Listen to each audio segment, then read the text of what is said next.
कहानी की शुरुआत में विनोद अजय को फोन करके रिसेप्शन पर आने के लिए बोलता है। विनोद अगले ही पल वहां पहुंच जाता है और अजय को देखकर बोलता है, तू यहाँ क्यों आया है? अगर बॉस को पता चल गया ना तो वो मुझे ऑफिस से निकाल देगा। ये मेरा घर नहीं है, मैं यहाँ पर जॉब करता हूँ।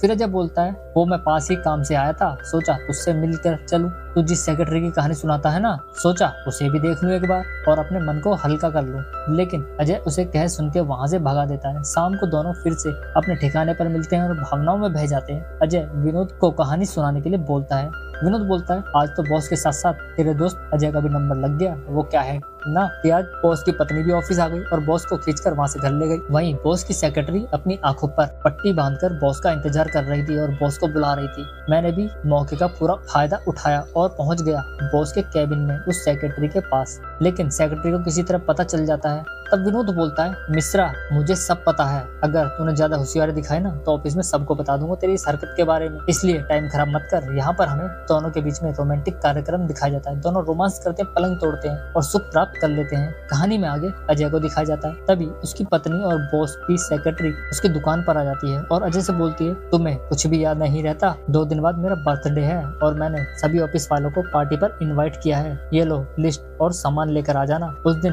पीकर कुछ मत कर देना, मैं ऑफिस जा रही हूँ। इतना बोलकर वो ऑफिस चली जाती है। शाम को अजय की पत्नी के ऑफिस से न आने पर वो अपनी पत्नी रेनू को फोन करके घर पर जल्दी आने के लिए बोलता है ताकि वो उसके साथ कुछ पल बिता सके। लेकिन वो बोलती है, मुझे अच्छा लगा, तुम्हें भी मेरी फिक्र है, लेकिन आज ऑफिस में बहुत काम है इसलिए मैं जल्दी घर पर नहीं आ सकती, आज देर हो जाएगी। अगर ज्यादा देर हो गई तो मैं किसी फ्रेंड के घर रुक जाऊंगी। फिर अजय अपने दोस्त विनोद को फोन करके बोलता है, विनोद आज बीवी घर नहीं है, आजा घर में ही मैं खाना बना देते हैं। लेकिन विनोद भी काम की वजह से नहीं आ सकता था। रात में रेनू के घर लौटने के बाद अजय उसके साथ रोमांटिक कार्यक्रम में लग जाता, रोमांस करता है। यहाँ पर हमें एक पलंग तोड़ कार्यक्रम दिखाया जाता है, लेकिन वो सुख प्राप्त करते इससे पहले ही रुक जाता है और रेनू को अधूरे सुख से संतुष्ट होना पड़ता है। सुबह होने पर वो अपनी पत्नी को जन्मदिन की बधाई देता है और उससे बोलता है, रेनू मैं तुमसे बहुत प्यार करता हूँ। लेकिन उसकी पत्नी कहीं ना कहीं उससे उदास सी लग रही थी। अजय अपनी पत्नी को सभी खुशियां देना चाहता था। सुबह विनोद अजय को फोन करके उसे घर के बाहर जल्दी आने के लिए बोलता है, लेकिन अजय बोलता है, मैं भी अपनी पत्नी के साथ बिजी हूँ, तू काम बता क्या काम है। उनकी ये बात चली रही थी कि हमारा एपिसोड खत्म हो जाता है। धन्यवाद।